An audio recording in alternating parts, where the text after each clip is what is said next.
इस वीडियो में मैं आपके साथ शेयर करने जा रहा हूं 6 ग़िज़ाएं जो स्टमक की हीट यानी कि मैदे की गर्मी को ख़त्म करने में मदद करती हैं। तो उबले हुए चावल हो, उसके ऊपर दही डाल के आप इस्तेमाल करें तो ये एक बेहतरीन चीज़ होगा मैदे की गर्मी को दूर करने के लिए।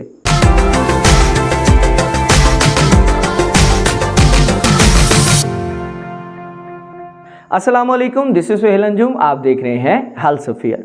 नाजरीन, हमारा स्टमक जब खुराक को डाइजेस्ट करता है तो उसके नतीजे में हरारत भी पैदा करता है, लेकिन अगर मैदे के अंदर खुराक के डाइजेशन का अमल ज़रूरत से ज़्यादा तेज़ हो जाता है तो उसके नतीजे में बनने वाला हीट भी ज़्यादा होता है और उसके लिए एक कंडीशन डेवलप होती है, यानी कि एक मसला बनना शुरू हो जाता है जिसको स्टमक हीट यानी कि मैदे की गर्मी बोला जाता है।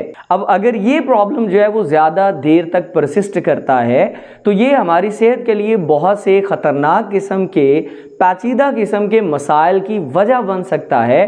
तो ज़रूरत इस बात की है कि इस प्रॉब्लम को जितना जल्दी आप कंट्रोल कर सकते हैं इसके ऊपर काबू पाया जा सके।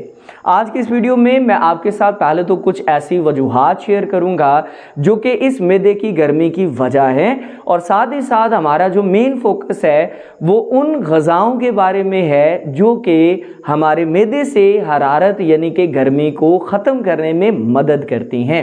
लेकिन वीडियो शुरू करने से पहले अगर आप नए इस चैनल के ऊपर तो आप इसको सब्सक्राइब कीजिए और बेल आइकन प्रेस कीजिए ताकि आपको आने वाली वीडियोस के लिए नोटिफिकेशंस मिलते रहें। अब सबसे पहले अगर हम वजूहात की बात करते हैं तो सबसे पहली वजह जो है वो स्पाइसी फूड हो सकता है, मिर्च मसालों वाले खाने। इसी तरह से दूसरे नंबर पे ओवर ईटिंग, अगर आप बहुत ज़्यादा खा गए हैं तो वो भी स्टमक हीट की वजह बन सकता है। फिर इसी तरह से लेट नाइट ईटिंग, अगर आप डिनर यानी कि रात का खाना जो है वो काफ़ी देर से खाने के आदी हैं और ऊपर से खाने के फौरी बाद जो है वो आप लेट भी जाते हैं, सो भी जाते हैं, तो ये चीज़ जो है वो स्टमक हीट की बहुत बड़ी वजह हो सकती है। फिर इसी तरह से अल्कोहल कंजप्शन, अगर आप अल्कोहल इस्तेमाल कर रहे हैं बहुत ज़्यादा तो that can lead to stomach heat. फिर इसी तरह से सम टाइम मेडिकेशंस हैं, बाज़ औक़ात हम कुछ पेन किलर्स, कुछ दवाइयाँ इस्तेमाल कर रहे होते हैं जो हमारे मैदे में गर्मी पैदा कर सकती हैं। और साथ ही साथ अगर आपका लाइफस्टाइल सेडेंटरी है, यानी कि अगर आप वेले रहने के आदी हैं, कोई कामकाज या कोई इस तरह से कोई हेल्दी एक्सरसाइज वगैरह नहीं करते हैं तो ये भी मैदे की गर्मी का बायस बन सकती है। एंड फाइनली अगर स्टमक अल्सर है जिसको पेप्टिक अल्सर कहते हैं तो ये अल्सर भी मैदे की गर्मी का बायस बन सकता है। अब अगर इनमें से किसी भी वजह से मैदे में गर्मी हो जाती है सो उसको कवर कैसे करेंगे, उसको हल कैसे करेंगे? तो पहले नंबर पे जो पहला ऑप्शन जो सबसे बेहतरीन ऑप्शन है वो है खुराक। तो आप खुराक के ज़रिए इस स्टमक हीट को बड़ी आसानी के साथ कंट्रोल कर सकते हैं। लेकिन फिर भी अगर ये मसला कायम रहता है, अगर ये प्रॉब्लम जो है वो सॉल्व नहीं होता है तो फिर ऑब्वियसली आपको मेडिकल ट्रीटमेंट की तरफ जाना पड़ता है। इस वीडियो में मैं आपके साथ शेयर करने जा रहा हूं 6 ग़िज़ाएं जो स्टमक की हीट यानी कि मैदे की गर्मी को ख़त्म करने में मदद करती हैं। और इस लिस्ट में जो सबसे पहली चीज़ हमारे पास मौजूद है वो है योगर्ट यानी कि दही। दही एक बहुत ज़बरदस्त खुराक है और इसमें एक्टिव कल्चर्स मौजूद हैं, यानी कि इसके अंदर फ़ायदेमंद बैक्टीरिया रहते हैं। और इसके खाने का सबसे पहला फ़ायदा तो ये है कि आपके मैदे के अंदर या आपके डाइजेस्टिव ट्रैक्ट के अंदर जो गुड बैक्टीरिया हैं, यानी कि आपकी सेहत के लिए जो फ़ायदेमंद बैक्टीरिया या वो बैक्टीरिया जो खुराक को हज़म करने में मदद करते हैं, उनकी तादाद बढ़ जाती है, जिसकी वजह से आपके लिए या आपके स्टमक के लिए खाने को हज़म करना ज़्यादा आसान हो जाता है। और साथ ही साथ इसका दूसरा फ़ायदा ये है कि ये दही जो है वो आपके मैदे की गर्मी को ख़त्म करने में भी मदद करता है। इसी के साथ दही के रिलेटेड एक और चीज़ ऐड कर लेते हैं, यानी कि दही को बटर मिल्क की फॉर्म में यानी कि लस्सी की फॉर्म में अगर इस्तेमाल किया जाता है तो वो भी स्टमक हीट यानी कि मैदे की गर्मी के लिए बहुत ज़बरदस्त चीज़ है। तो आपने करना क्या है कि अगर आपको ये प्रॉब्लम है तो दिन में एक बार लस्सी का गिलास इस्तेमाल करें जो आपके मैदे की गर्मी को दूर करने के लिए बहुत मौसर हो सकता है। फिर इसी तरह से जो फूड नंबर 2 यहाँ पे इस लिस्ट के अंदर मौजूद है दैट इज़ कोल्ड मिल्क, यानी कि ठंडा दूध। तो ठंडा दूध जैसे नाम से ज़ाहिर है कि वो पहले नंबर पे तो मैदे की जो गर्मी है उसको फौरी तौर पे रिलीव करने का काम करता है, और साथ ही साथ ये मैदे का जो एसिडिक लेवल है ये जो तजाबियत मैदे के अंदर मौजूद है उसको भी कम करने में मदद देता है। और फिर इसका एक और बड़ा फ़ायदा ये है कि ठंडा दूध इस्तेमाल करने से जो एक प्रॉब्लम, एक बेचैनी, एक इरिटेशन या इस तरह का जो अनईजीनेस हम फील करते हैं मैदे के अंदर, उसमें भी फौरी तौर पे राहत मिलती है। सो जिस तरह लस्सी एक गिलास रोज़ाना इस्तेमाल कर सकते हैं, इसी तरह से अगर आप स्टमक हीट फेस करते हैं तो आप दिन में एक गिलास ठंडा दूध इस्तेमाल करके इस प्रॉब्लम को काफ़ी हद तक कम कर सकते हैं। Then the food number 3 is boiled rice. जी हाँ, उबले हुए चावल। अब उबले हुए चावल इस्तेमाल करने का सबसे पहला फ़ायदा तो ये है कि आपका जो बॉडी का वाटर कंटेंट है, यानी कि जिस्म में जो पानी की मिकदार है वो काफ़ी हद तक बेहतर होती है, यानी कि इससे जिस्म में पानी बढ़ जाता है। और दूसरे नंबर पे ये उबले हुए चावल स्टमक हीट को कम करने में भी मदद करते हैं। लेकिन इसमें एक बात ज़रूर याद रखिएगा कि अगर आप चावल किसी स्पाइसी सालन के साथ या किसी हर्ब के साथ इस्तेमाल कर रहे हैं तो ये कोई अच्छा ऑप्शन नहीं है, क्योंकि ये ऑब्वियसली आपके स्टमक हीट को कम करने के लिए बिल्कुल भी काम नहीं करेगा। हाँ, अगर आप उबले चावलों का किसी के साथ पेयरअप फॉर्म करना चाहते हैं या इसके साथ किसी दूसरी चीज़ को यूज़ करना चाहते हैं तो उसके लिए बेस्ट ऑप्शन अगेन आपके पास दही है।